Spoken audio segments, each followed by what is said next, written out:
I'm using the I Create What I Believe program in the classroom by performing the different activities during our circle times at group.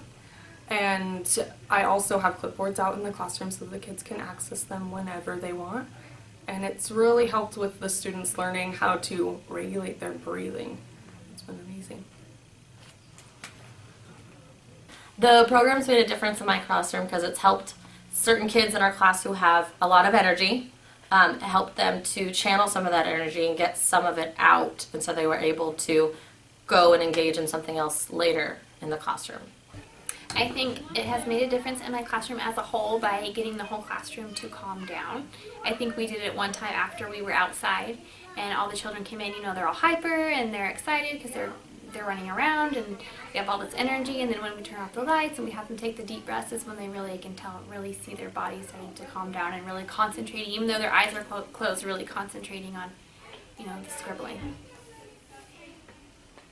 I would recommend the I Create What I Believe program to other teachers because I think that it really helps the students learn how to breathe, which is important. We're trying to teach them that about regulating their emotions through our second step and other programs, so it does kind of correspond with other things that we're teaching, and they love it. I mean, they get to go to group time and they like to do it. They're not ready to leave group time, which usually they have trouble sitting for that long, so I would recommend it. There is one boy who we were having a lot of issues, anger issues with. He would get aggressive and throw and hit, stuff like that, and he actually took to the scribbling quite well. It was really, really interesting to see the very first time he did the scribbling because we did our right hand and he was doing small little circles, and we did their left hand, he was doing small little circles. I said, now take both hands, and he just grabs them and he starts going crazy.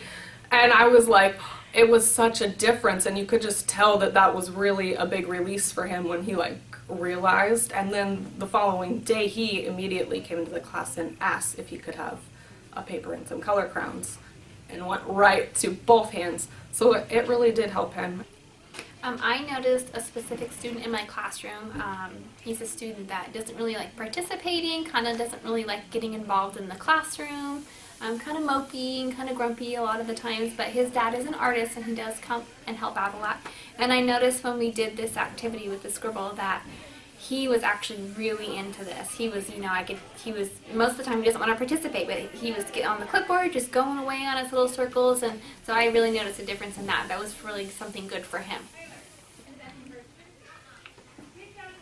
I did the Curious Puppy activity at Group Time Circle, and it started like any other activity where the kids had their color crowns and their paper, and I started telling them that I was going to tell them about where my puppy went, and I was going to turn my color crown into a puppy, and we all turned them into puppies, and I said, okay, we can start, and you can make your puppies go, and I'm going to tell you where mine goes, and I start telling the story. And I'm a couple minutes into it and I notice this little girl is sitting there and she's not coloring, she's sitting quiet, and she's typically a girl who has issues being patient and sitting there, and I'm like, oh, you can go ahead and color, and she goes, no, I'm gonna wait. And I said, okay, and they color, and a couple minutes more go by and I said, oh, what are you waiting for? And she goes, well, I really want to tell my story. So she had sat through probably 5 or 6 minutes of everyone coloring without touching her page, and I let her come up and she just told this huge story about how her dog got out of the house and it went to the grocery store and it bought some ice cream, and I was just so impressed that she sat there because she really showed patience because she wanted to tell her story. I would recommend this program to other teachers. I think it's a good way to get your class together as a whole and learn some. We do something called second step, and I think this kind of ties along with it, with the deep breathing and the calming your body, and then getting your feelings out on the paper and then talking about your feelings. I really like that part, and I think a lot of preschool teachers would like that as well.